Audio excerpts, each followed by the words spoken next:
Olá pessoas, eu sou o Léo. E eu sou o Miguel. E esse é o canal Piuí. Nos anos 90, uma figura mascarada estava azucrinando a vida de todo mundo e levando muitas pessoas para o cinema. Foi um grande sucesso, mas o que aconteceu com Máscara?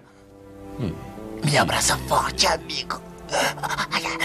Está ficando escura. Pois é, o Máscara simplesmente desapareceu. Muita gente nem sabe o porquê, mas olha só, nós sabemos. E é sobre isso que a gente vai falar hoje, passando aqui pelos filmes do Máscara, trazendo o enredo dessas obras, dando a nossa opinião e abordando também algumas coisas além dos longas-metragens. Então apague as luzes do seu quarto e não se segure, porque está começando a saga Máscara aqui no canal Piuí.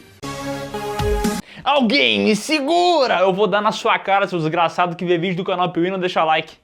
Monetização limitada, motivo agressão, incitação de violência.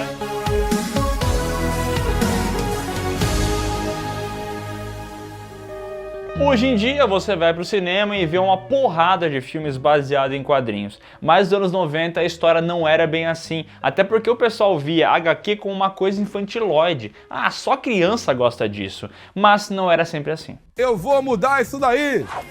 Haviam exceções, especialmente aqueles personagens um pouco mais sombrios. E é aí que entra o Big Head, cria da Dark Comics, que basicamente consistia em um personagem que não era muito bem um herói, mas sim alguma pessoa que utilizaria uma máscara e se transformaria em uma criatura que, apesar de ser super poderosa e inicialmente ter boas intenções, logo acabava perdendo o controle e saindo por alguma cidade matando um monte de gente e destruindo tudo. Isso mesmo, matando.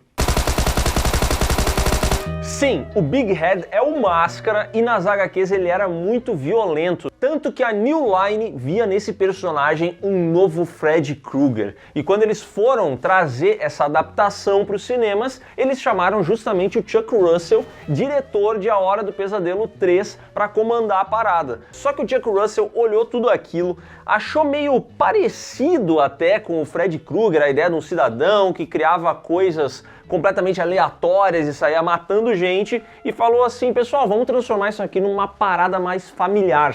A New Line inicialmente odiou essa ideia. Eu não quero! Mas eles acabaram aceitando. E vou dizer uma coisa, poucas vezes um desrespeito tão grande à obra original deu tão certo como aqui.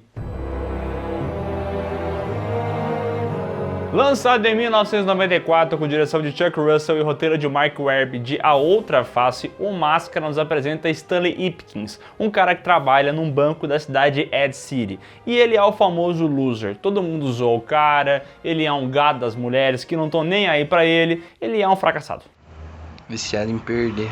E ele também não se ajuda, né? Porque num belo dia ele vai chamar a colega dele pra ir ali num show à noite, só que ele só tem 2 ingressos, ela quer levar a amiga dela e ele diz assim: então pega o meu ingresso e vai com a sua amiga. Mal ele sabe que a amiga dela se chama Jorge. É um otário, né? Esse sou eu. Enquanto ele está sendo otário, o mafioso Dorian Tyrell pretende roubar o banco de Ed City e, para mapear o local, envia a sua namorada, a belíssima Tina Carlyle, para se passar por uma cliente que quer abrir uma conta. Então ela vai até a mesa do Stanley Ipkiss e começa a passar o papinho nesse otário, enquanto grava todo lugar e manda as imagens pro seu namorado. Bom, temos algumas fichas para preencher. Esse foi o primeiro filme que a Cameron Diaz estrelou, e quando ela apareceu as pessoas simplesmente babaram nela. Ela já virou um grande sex symbol e todo mundo falava assim: meu Deus, essa é a mulher mais linda de todas. Mas assim, basicamente é isso que a personagem dela vai carregar aqui no filme. Já o Stanley Ipkiss, ele tem meio que um quê de Peter Parker, assim, de ser aquele cara perdedor, loser, só que o Jim Carrey consegue trazer pro personagem um lance de humor e de o cara fazer piadas com os próprios problemas que dá a ele uma identidade diferente da do Peter Parker. Tá bom, eu fico com ele. Mas acontece que eu estou muito chateado, rapaz. À noite, o Ipkiss vai até o Coco Bambu, né, junto com seu amigo Charlie, para comer um camarão internacional, só que tava fechado. Então eles vão até o Coco Bongo, que é o lugar mais badalado de todos, tem as melhores músicas, as melhores danças, os melhores drinks. Só que esse lugar aí é comandado pelo Tyrell, aquele grande mafioso. E quem canta nesse lugar? Isso mesmo, a nossa querida Tina Carlisle. Ela tá lá cantando maravilhosamente bem, só que na hora que o Ipkiss vai entrar no local, ele é barrado. Tratam ele que nem bosta. Sabe daqui, meu! Sabe daqui, mano! E aí ele coloca o rabinho entre as pernas, volta pra casa num carro todo ferrado, porque os mecânicos não entregaram o dele na data combinada, e no meio do caminho esse carro dá pau, ele para numa ponte, começa a pensar que a vida dele é uma merda, e de repente ele vê um corpo boiando em um lago. O Ipkiss sai correndo pra ajudar essa pessoa, pra ver se ela ainda tá viva, só que quando ele chega lá, não é uma pessoa, é só um amontoado de destroços. E no meio desses destroços tem uma curiosa máscara de madeira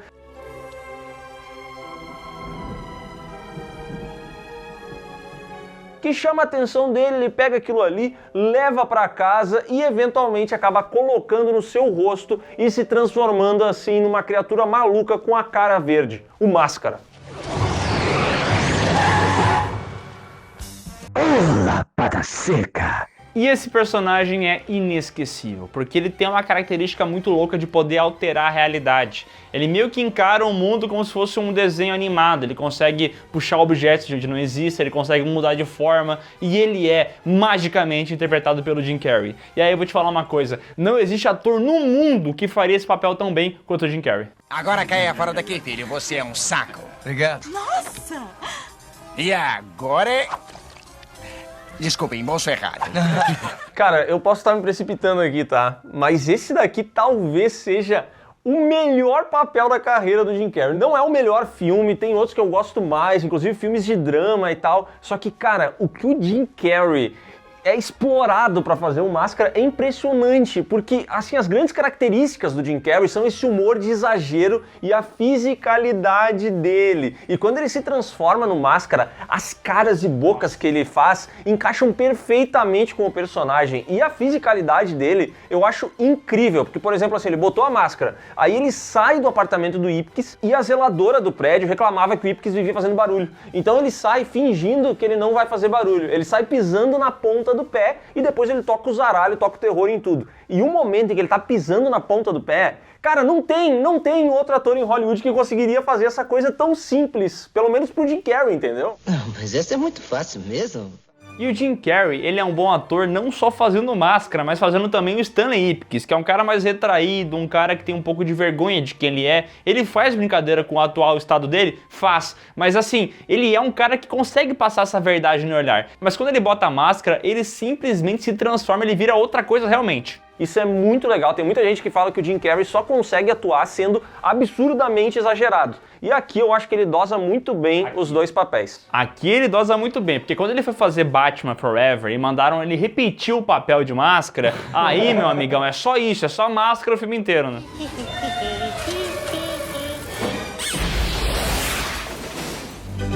Essa primeira noite ele usa pra testar os poderes e dar aquela zoada. Arrebenta todo o prédio que ele morava, depois vai no meio da rua e começa a azucrinar uns bandidos fazendo armas de balão, e essa cena é muito icônica, e depois ele vai até aquela mecânica onde entregaram um carro vagabundo pra ele e enfia um escapamento no escapamento deles. Isso aqui é pra enfiar na bunda. Bom, no dia seguinte a polícia começa a investigar o que aconteceu, esses vários casos malucos envolvendo um cara com um rosto verde. E aí eles começam a desconfiar do Stanley Ipkiss, porque nessa mecânica onde foi enfiado o escapamento na bunda dos mecânicos, eles perceberam que estavam devendo alguma coisa pro Stanley Ipkiss. Então será que ele foi lá pra se vingar? Eu tô sentindo cheiro de merda. Mas ele diz que não sabe de nada e segue sua vida normalmente. Só que não tão normalmente, porque agora ele tem os poderes da máscara. E aí numa bela noite, quando ele tá sonhando com a Tina Carlisle e vem a Cameron Diaz mais uma vez e deixa todo mundo babando, o Stanley Ipkiss acorda sendo lambido pelo seu cachorro Milo. E aí ele pensa assim, putz, eu queria muito ir no Cocobongo com essa mulher. E aí ele bota a máscara e essa criatura toma conta dele, acaba indo roubar o banco de Ed City, onde ele trabalhava, para ter dinheiro, para poder entrar no Cocobongo, para poder fazer uma grande festa. E aí o Máscara realmente entra lá, ele canta, ele dança, ele encanta a Tina Carlisle, mas ele deixa o Tyrell muito pistola, porque o cara tava planejando um roubo ao banco, e aí o Máscara foi lá e roubou antes dele.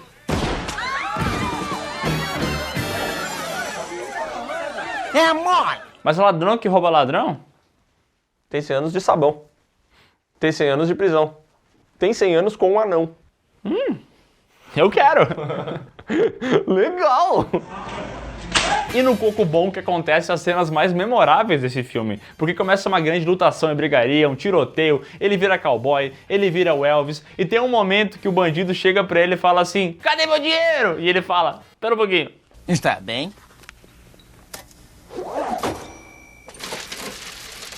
Você tem 17,5% em letras do Tesouro amortizados pelo ano fiscal. Isso é maravilhoso. É muito bom o momento em que eles conseguem acertar um tiro no Máscara e ele sai andando assim como se estivesse ferido. Cara, o Jim Carrey encaixou perfeitamente nessa parada. E ele começa a fazer um drama muito grande, ele sofre e tal, e ele manda tão bem na atuação que ele recebe um Oscar. Aí mostrando os poderes de alterar a realidade dele. E isso é muito bom, né?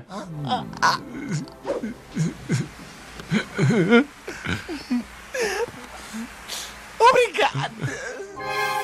Só que no fim a polícia aparece ali e acaba prendendo o Tyrell pelo roubo e o Máscara consegue fugir dali. Só que ele deixa cair um pedacinho da gravata do Stanley Ipkiss. Então a polícia vai até o apartamento do Stanley Ipkiss e fala: somente você, um loser do caramba, teria um pijama tão feio. Demodê, deselegante, feio, chulo, cafona, cretino. O que também funciona como conselho pra você que vai nessas lojas de departamento e acha o máximo aquele pijama que é baseado em algum personagem aleatório e que é ridículo. É ridículo isso, não usa isso. Assim, ou dorme de cueca. Ah, tem frio, bota uma camiseta velha. Tá com frio demais, bota uma calça de moletom. Quer comprar um pijama, tudo bem. Não compra pijama, eu sou contra a indústria do pijama. Pra quê? Roupa pra dormir? Tá maluco? Pra tu dormir, assim, bem apresentado pra pessoa que tá ao teu lado, entendeu? Só que tu não precisa dormir com um pijama de um super-herói cheio de carinha, entendeu? Eu sou contra a indústria do pijama divertido. Bom, eu sou um pouco mais radical que tu, né? Eu sou Che Guevara, então Fidel Castro, entendeu?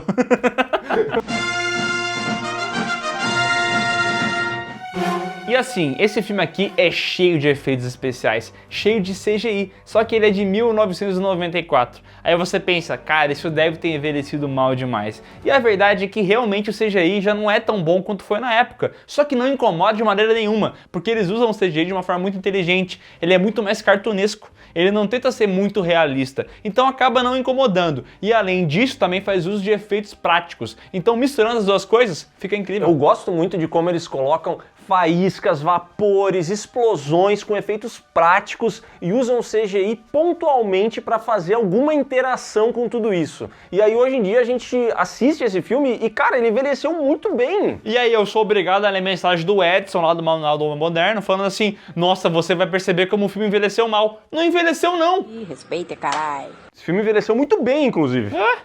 O Stanley começa a perceber que quando ele tá com a máscara, ele perde um pouco do controle dele. E ele começa a se preocupar e vai até um especialista para tentar entender de onde é essa máscara, qual que é a origem dela. E assim o especialista explica para ele que essa máscara pertencia ao Loki, o deus da trapaça. E quando ele usa a máscara, ele fica incontrolável. Então, não pode usar máscara, é perigoso. Você pode acabar fazendo besteira, tipo jogar na Blade. Evita, dog. Só que ele não se importa com isso porque ele quer encontrar novamente a Tina. Ela gostou do Máscara, então ele vai até lá como Stanley Ipkiss, chega na hora, troca umas ideias, vai atrás de um arbusto e vira um Máscara. Só que antes que eles possam concretizar qualquer coisa, aparece o detetive Calloway, a polícia inteira atrás de Stanley Ipkiss e do Máscara. Ele até consegue fugir dali, ele zoa os policiais, faz eles dançarem na rua. Essa cena também é muito memorável, né? Essa cena é muito memorável.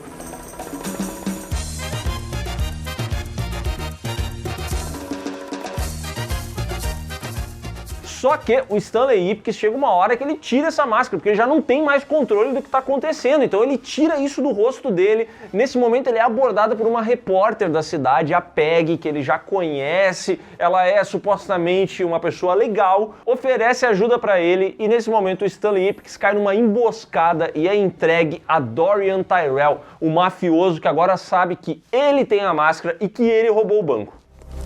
É ele? Que isso? A trairagem! Tyrell prende o nosso querido Stanley Ipkiss e de quebra ainda pega e coloca a máscara de Loki. E nesse momento ele vira o Eduardo Costa. Melhor do que nunca, idiota. É muito assustador. É muito bizarro. Nossa, você é muito feio. E só pra sacanear, o Tyrell ainda larga o Stanley Ipkiss pra polícia. E assim, Stanley está preso agora. Mas sabe como é mulher de traficante, né? Ela não desiste do amor e a Tina vai até a prisão pra saber se ele realmente era o Máscara. E aí ela fala assim, pô, Stanley Ipkiss, eu amava a pessoa por trás da máscara e não aquele cidadão de rosto verde. Só que aí ela tem que ir embora porque o traficante tá ali na volta, o mafioso Tyrell, entendeu? E assim, ó, eu vou dizer uma coisa, essa parte do filme que é um pouco nada a ver, porque assim, o roteiro do filme, quando é Máscara e Stanley Ipkiss, funciona muito bem. Agora, essa personagem é qualquer coisa, né? Eles escrevem ela como uma mulher muito linda, charmosa, e tentam ensaiar esse amor que ela sente pelo Stanley Ipkiss, mas não faz o menor sentido, né? Não, a gente não sabe de onde surgiu esse amor, eles dançaram uma música no Cocobongo e ela automaticamente já falou, nossa, mas esse homem por trás da máscara... Eu vi tanto sentimento por trás dessa dança. Porque eu amo de verdade. Eu não entendo. Não assisti nenhum, assim. Mas beleza, a visita dela acaba inspirando a fuga do Stanley, porque ele percebe que ela foi capturada pelo Tyrell. E daí ele começa a falar, vem cá, Milo, me ajuda a escapar da prisão. E aí que entra o personagem mais inteligente da história desse filme e talvez um dos mais inteligentes da história do cinema. Porque o Milo consegue pular na janelinha, sair pela grade, pegar a chave e assim soltar o Stanley Ipkiss. E vou dizer, né, quem projetou essas grades aqui dessa janela com essa distância entre um pedaço de ferro e outro, pô, mandou mal demais. Porque o Milo não é assim tão pequeno, né? Quem contou que um cachorrinho pequenininho desse ia estar na cadeia? Procurar pelo em ovo. E aí que vem a nossa jornada do herói, porque o Stanley Ipkiss vai sem a máscara pra cima do Eduardo Costa com a cara pintada de verde, porque ele resolve que vai salvar a Tina. E aí ele vai até o Cocobongo, onde Eduardo Costa organizou um grande evento, reuniu todos os ricaços da cidade, pediu doações para ajudar crianças carentes, não sei o que, mas ele quer, na verdade, matar todo mundo. Por quê? Uma bomba nesse local. Oi? Por que ele quer fazer isso? Porque ele é mau, ué. É só isso, né? Ele é mau, ele vai roubar todo mundo, como é que ele vai deixar as pessoas vivas? Vai se incomodar. Vai ter que matar todo mundo. É, mas o Stanley ele não quis matar. Aí eu perdi no argumento. Ele coloca uma bomba lá, amarra a Tina num lugar, o Stanley Ipkiss tenta ir contra o Tyrell, mas obviamente o Ipkiss se dá mal e quando o Tyrell tá indo embora, a Tina chama ele e fala assim, eu queria, antes de você ir embora, um beijo. Um beijo do homem que eu realmente amo. E aí quando o Eduardo Costa vai dar um beijo, ela fala, não, Eduardo Costa, não você, o meu Tyrell. E nesse momento o vilão tira a máscara para dar um beijo nela. E vou dizer, a pessoa que amarrou as pernas dela não sabia dar nó. Então ela consegue soltar uma perna, dar um chute na máscara e essa máscara vai pro povo.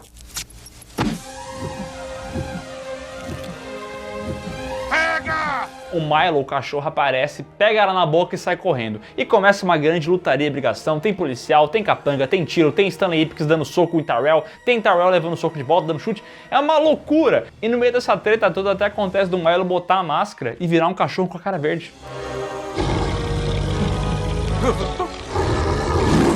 Lapada do cão. Só que a máscara acaba saindo novamente do cachorro e vai parar na mão do Stanley Ipkiss, que coloca a máscara e consegue derrotar o Tyrell de uma maneira muito inusitada. Descarga.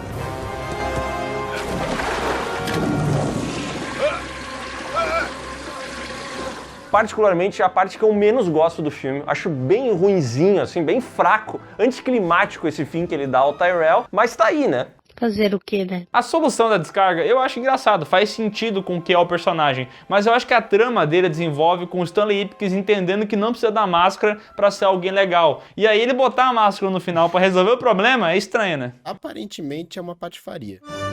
Enfim, essa amarração não é assim tão interessante, mas ela acaba ali, de repente chega a polícia, daí vem o detetive que não gosta do Ipkiss, o Calloway, decide que vai prender ele, mas o prefeito que estava no Cocobongo defende o Ipkiss, fala que ele é um herói, tira todas as acusações do cara, e os capangas do Tyrell, esses sim, vão presos. No dia seguinte, Stanley Ipkiss e Tina Carlyle vão até o lago onde ele encontrou essa máscara e ela pega a máscara, arremessa lá, mostrando pra ele que ele não precisa disso aí pra ser o homem dela não. E os dois se beijam. Só que o amigo Charlie pensa nas possibilidades que ele teria com essa máscara e cai no lago pra buscar. Só que é aí que aparece o Milo com a máscara na boca.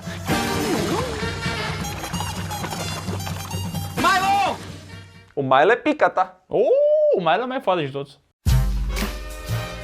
Máscara custou 18 milhões e faturou impressionantes 350 e foi bem avaliado na crítica. O pessoal não amou o filme, mas gostou bastante porque ele tem uma comédia que funciona bem. Tem aqui o nosso lindo, querido Jim Carrey, que realmente destrói na atuação e tem momentos muito marcantes nesse filme. Ele consegue misturar essas cenas muito malucas com a comédia do Jim Carrey e ainda assim tem até momentos emocionantes. Que de cabeça eu não lembro algum assim, mas deve ter. Tem. Eu não me lembro nenhum emocionante, mas vários memoráveis. E esse aqui foi o ano do Jim Carrey, porque além de O Máscara, ele também apareceu em Ace Ventura e Debi Lloyd. Então a figura Jim Carrey, ela explodiu pro mundo em 1994 e O Máscara foi essencial para transformar ele nesse grande ator de comédia que ele virou daqui em diante. E o Máscara, enquanto filme, também para mim é muito efetivo, porque ele tem uma boa fotografia, ele tem uma boa direção, o roteiro tem uma outra coisa que é bem boba e não encaixa bem, mas é um roteiro feijãozinho com arroz assim, ó, bem da hora. Então ele é um filme que realmente fez muito sucesso, eu devo ter assistido no SBT umas 200 vezes, e a nostalgia que eu tenho com ele é muito grande. O Máscara, nesta quarta, 5:30 da tarde, no SBT. E não só ele, mas todo mundo acabou assistindo também a animação derivada dele, que surgiu logo depois, que passou também no SBT até recansar e que funcionava muito bem. Esse filme mudou o personagem Máscara, aquele Big Head, assassino e tudo mais, ele foi alterado até mesmo nas HQs para adotar esse tom que acabou fazendo muito sucesso. O Máscara virou um fenômeno, ele transformou o Cocobongo num fenômeno e era impossível esse filme aqui não ter uma continuação. Tenha paciência, o tempo de Deus é diferente do nosso. Depois de tanto sucesso, é óbvio que a continuação ia vir, só que o Jim Carrey tinha feito a continuação de Ace Ventura e não gostou muito do resultado. Ele pensou assim, caraca, não ficou bacana isso aqui, eu quero me desafiar mais. Então ele deu pra trás em Máscara 2. Não quero não. E sem Jim Carrey, obviamente, não existe Stanley Ipkiss, não existe Máscara. Então esse projeto morreu por alguns anos, até porque nos quadrinhos o Stanley Ipkiss é só uma parte da história do Big Head. Depois que ele se livra da máscara, vários outros personagens vão acabar sendo amaldiçoados por ela e também serão o Máscara. Então nada mais natural do que pegar algo que já estava nos quadrinhos e trazer para o cinema, um personagem diferente, mas que no fim das contas fosse meio parecido, entendeu? Só que assim, meu amigo, Máscara sem Jim Carrey é golpe. Lançado 11 anos após o primeiro filme, em 2005, com direção de Lawrence Guterman de Como Cães e Gatos e roteiro de um brother que escreveu um monte de coisa que dane-se. O filho do Máscara não tem Jim Carrey, mas tem aquele especialista que aparece no primeiro filme explicando essas máscaras da antiguidade. E aí ele chega e fala sobre a máscara de Loki, sobre como Loki era peralta, era doido das ideias, incomodava um monte a vida do Odin e só trouxe desgraça para um povo nórdico. Tem que matar uma porra dessa. E neste momento, uma das pessoas que estão participando dessa visitação ao museu se revela como sendo ninguém mais, ninguém menos do que Loki. Supla. E não se esqueçam disso! Que é dublado aqui no Brasil pelo Supla. E o personagem tem o cabelo espetado. Então tu vê como todas as coisas convergiram, né? E na hora que a gente vê o Supla dublando, a gente entende porque que chamaram o cara, né? Que trabalho bem feito, né? Pô, meu, você tá falando isso de mim? Não é bacana! Agora deixa eu pensar. No que eu transformo ele? O Loki tá ali porque ele precisa recuperar essa máscara que não pertence à Terra. Ela já causou muito problema, o Odin quer que ele tire isso de lá. Só que quando ele vai e pega a máscara, ele percebe que é apenas uma réplica. E aí ele precisa de alguma maneira encontrar a verdadeira máscara de Loki. Que tá no cenário do Piuí o tempo todo. Era só vir aqui. Em paralelo a isso, a gente conhece o Stanley. Não, aqui é o Tim Avery, que mora em Ed City.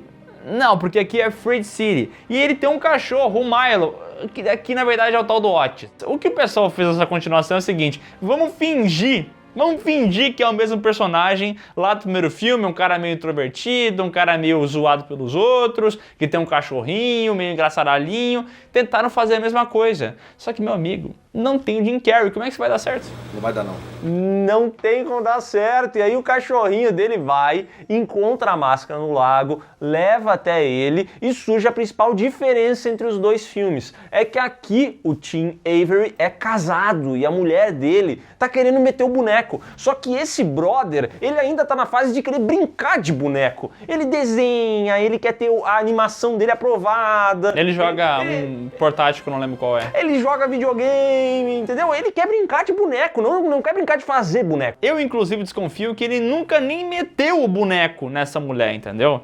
Acho que ele é virgem, na verdade. E a mulher dele fica assim, pelo amor de Deus, faz um filho em mim, eu tô subindo pelas paredes, faz alguma coisa. Eu só quero a tua rola. E ele não faz nunca. Eu sou virgem! Até que ele tem contato com essa máscara. E quando ele coloca a máscara, ele vira...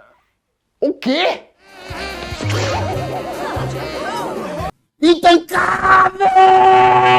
Cara, o que fizeram com máscara, velho? Por que ele usa um capacete de plástico como cabelo? O cabelo do Max Steel. E por que o rosto dele parece do Estênio Garcia depois da harmonização facial? O que aconteceu com máscara? É horrível, ele usa uma roupa muito doida, toda brilhosa, sei lá o que aconteceu.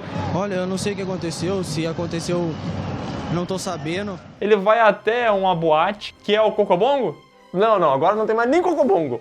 Bom, ele vai até lá e começa a dançar e cantar. Ele faz inúmeros covers daquela música I Can't Take My Eyes Off You. Só que ele faz... I can't take my eyes off... Eu tô cantando a versão brasileira, que é da Ana Carolina. É aquela assim, eu não vou parar de te olhar.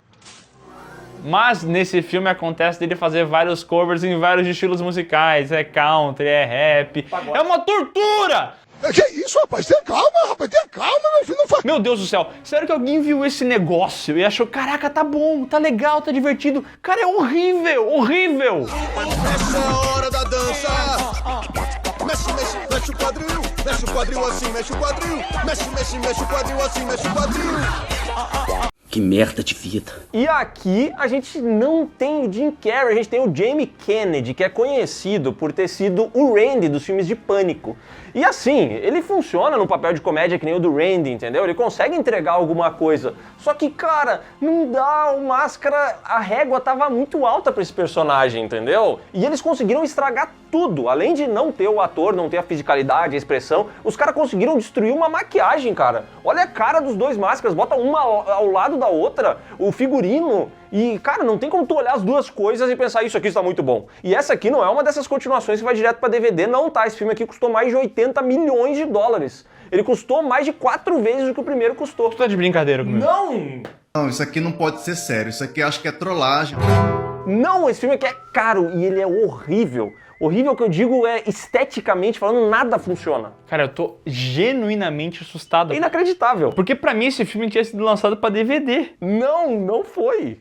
Caralho, 80 milhões! I'm only burning my half. Bom, mas depois de dar um show naquela festa fantasia, ele vai até a casa dele e faz o quê? Mete o boneco. Ele finalmente transa com aquela mulher dele que rolou durante quantos anos, sei lá quantos anos. Sexo! Só que quando ela acorda, ela percebe que está se sentindo estranha. E ela vai fazer um teste e ela engravidou. Porque eles fizeram um ato enquanto ele estava com a máscara. Então a gravidez é muito mais acelerada. Pelo menos é o que eu entendi, né? Me chama a atenção como um filme feito pra família tem como peça principal do seu enredo uma meteção de boneco com um cara mascarado. Eu não sei, eu acho uma coisa tão não família, sabe? É um pouco errado, né? Isso daqui dá uma cadeia. Enfim, meteram o boneco e o boneco nasceu com superpoderes. E a passagem de tempo aqui, como o Miguel falou, ela é confusa, entendeu? Engravidou, passa 2 takes, pum, nasceu a criança, de repente a criança já tá cabeluda e andando de bicicleta. É estranho. É bem estranho. Bom, mas o Loki está ali procurando a máscara, porque o pai dele não para de encher a paciência. Então ele começa a procurar de casa em casa os bebês que nasceram naquela época específica para descobrir quem que é o portador daquele poder, porque assim ele pode localizar a máscara. Isso porque quando o filho do Tim nasceu, o Odin sentiu uma fisgada na coluna. Piscou o c*** dele, né?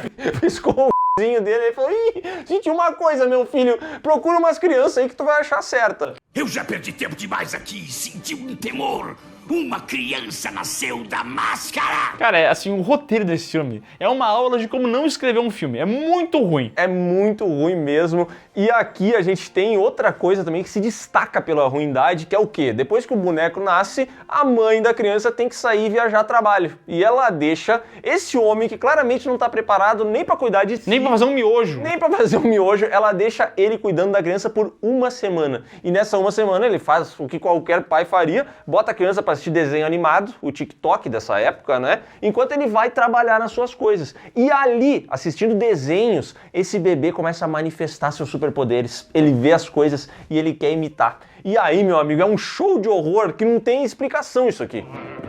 Baby, my heart's on fire. If you refuse me, honey,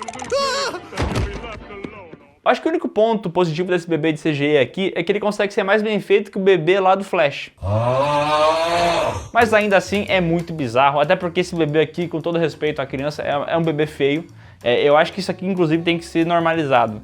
Tem bebê que é feio. Eu sei que você, pai, olha pro seu filho, deve achar lindo. Às vezes ele é lindo, mas ele pode não ser. Não, mas esse aqui não é um bebê feio, ele só não é um bebê lindo. Não, ele parece um adulto.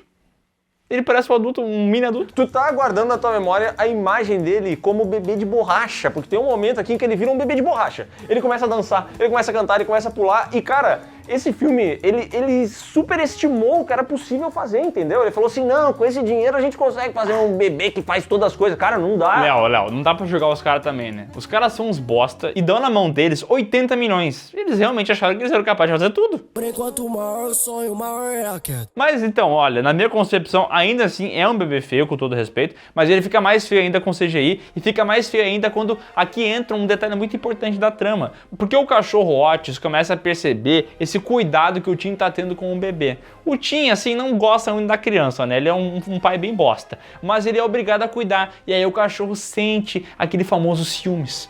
E aí ele vai lá e põe a máscara. E ele começa a brigar com o bebê. Os poderes de um bebê contra os poderes de um cachorro com máscara. E aí, meu amigo, esse filme descaralha, né? Aí vira uma loucura.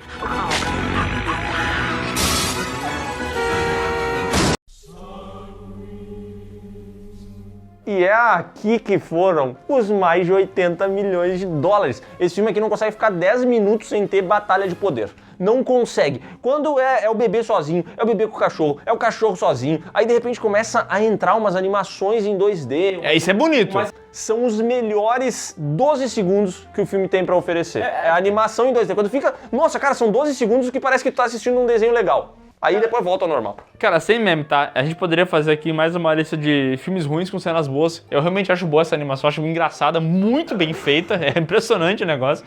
Só que assim, depois que cai a animação já era, né? Vira essa batalha de CGI de cachorro com máscara contra bebê, dá um monte de merda e isso acaba chamando a atenção do Loki, que finalmente chega nessa casa e resolve que vai capturar o bebê e ainda olha pro garoto Tim aí e fala, meu, cadê a máscara? Só que o Tim não sabe onde é que tá a máscara, o cachorro enterrou essa máscara, enfiou no rabo, não sei onde é que tá essa máscara. E aí o Tim fala, não, pega minha criança, eu não sei onde é que tá a máscara. Rola uma briga desgraçada, só que o Loki não tá nem aí e sequestra a criança. Foda-se. Não, ele não simplesmente sequestra a criança. Ele vai até a casa, ele enfia um foguete no próprio rabo, pega a criança no colo e foge pelo telhado. É isso que acontece. Cara, ele enfia um foguete no rabo, acende e sai voando. Cara, é inacreditável. Esse filme aqui era pra ser um filme pra família, né? Então a gente já viu o sexo aqui no filme, que não combina muito com família. E aqui a gente vê o cara literalmente enfiando um foguete no c... Foi no cu mesmo. Assim, não exagerando aqui. Tá no filme, entendeu? É isso, não tem o que falar, não tem o que falar.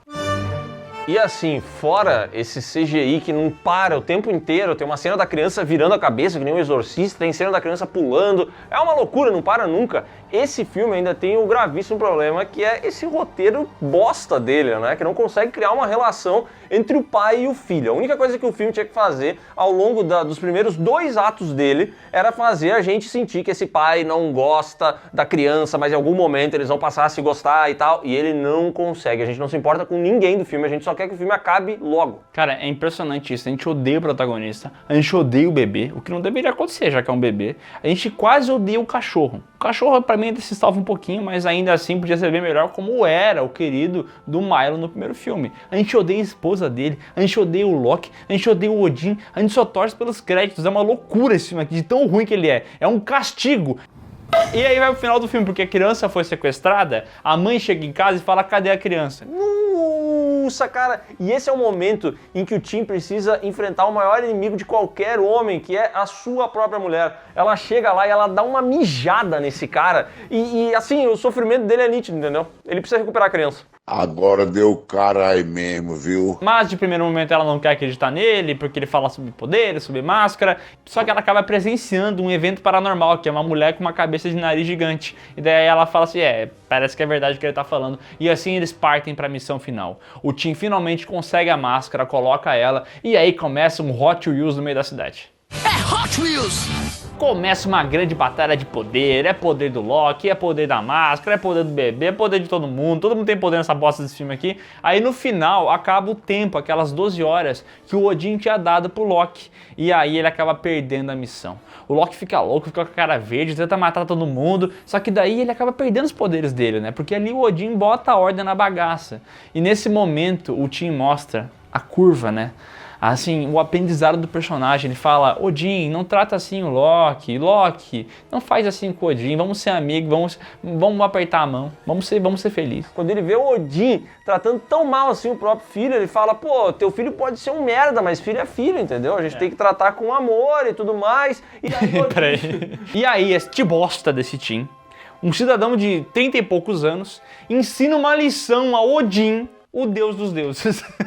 Exatamente. E Odin, vendo a sabedoria de Tim Avery na sua frente, ele diz assim, quer saber? Eu vou perdoar meu filho. Filho, vamos pra casa jogar videogame. E o Tim ainda olha os dois e fala assim, quer saber? Leva a máscara aqui. Loki, dá pro teu pai isso aqui que ele vai ficar orgulhoso de ti. E aí eles vão embora e o Tim fica em paz com a sua família. Uma animação que ele estava produzindo é aprovada. Conta a história de um cachorro e uma criança brigando pela atenção do pai da família. Melhor ideia do filme é essa. É a melhor ideia do filme, é a melhor animação já produzida. E no fim das contas, a mulher do Tim revela que tem mais um boneco por vir. E o filme, para não deixar a gente fechar toda essa jornada com uma imagem normal, ele faz questão de botar a criança piscando para a câmera. Uma cara de maluco. Que é pra gente nunca esquecer disso. A gente só foi lembrar dessa criança quando surgiu a Renesme lá em Crepúsculo, que é da mesma família. O filho do Máscara custou, sabe, sem noção, né? Mas custou 84 milhões. Faturou 59, não sei quanto dinheiro fez no home video, nem quanto dinheiro fez passando no SBT, mas deve ter feito alguma grana porque passou alguma vez no SBT, meu Deus do céu. Agora esse filme aqui é um castigo, é um filme desgraçado, é um filme horrível, é um filme que se você quer ser pai, você olha para a relação desse pai, desse filho e repensa. É um filme anticoncepcional. Ele consegue trabalhar muito mal a relação entre o pai e o filho. Não era uma tarefa difícil, sinceramente. Dava para fazer a gente ter se afeiçoado com os dois e tudo mais. Acho que nunca seria um filme nem perto do que foi o primeiro, justamente porque o primeiro filme ele se apoiava demais no Jim Carrey. O Jim Carrey carregava o filme nas costas, então não tinha como ser bom que nem aquele. Mas também não precisava ser um filme que conquistou aí uma média de 2 nas reviews mundiais, né? Poxa, 2 de 10, não é 2 de 5 que eu tô falando, tá? Isso aqui é considerado uma das piores continuações de todos os tempos. Ele entra fácil em qualquer lista dessas. E desde o lançamento do segundo filme, o pessoal fica buzinando no ouvido do Jim Carrey falando quando é que você vai voltar para uma continuação de Máscara? Porque o filho do Máscara não valeu, né? E ele comentou recentemente, quando ele estava divulgando o filme do Sonic, que ele tem interesse em voltar ao papel do Máscara se tiver um diretor visionário comandando esse projeto. E aí comentaram até sobre o Taika Waititi, que já fez Thor Ragnarok, Jojo Rabbit, pra ele fazer esse tal filme. Agora, se vai acontecer, não sei, né? Também não sei, mas eu adoraria ver o Jim Carrey voltando para esse papel antes de se aposentar. Inclusive, eu acho uma pena que ele tenha voltado para Debi Lloyd em vez de voltar para o Máscara. Porque Debi Lloyd provavelmente também ele percebeu que não foi assim uma experiência tão positiva, né? Vamos torcer que Sonic 2 tenha feito a cabeça dele, que ele tenha ficado muito feliz com essa continuação e que ele volte para fazer um filme do Máscara. Tomara. Mas enquanto isso não acontece, temos que fazer o ranking dos melhores e piores com 2 filmes, né? E eu acho que na primeira vez na história do canal Piuí, fazer um ranking desse não faz sentido, né? Não faz sentido. Eu acho que esse ranking aqui deveria ter só um filme, que é o Máscara. E a gente exclui o filho do Máscara dessa cronologia. Vamos fingir que não aconteceu? Vamos fingir. Então é isso, pessoal. Se você gostou desse vídeo, dá um like aqui embaixo, se inscreve no canal, marca o sininho e comenta. Você gosta do filme Máscara, o único filme lançado? E não se esquece de conferir os links que estão aqui na descrição desse vídeo. Tem vários links para as nossas redes sociais ali, para lives do Miguel e para o PeeWeeCast, o podcast do canal Piuí, que em breve passará por uma mudança... Ixi, para do spoiler! Bombástica. Ele vai acabar.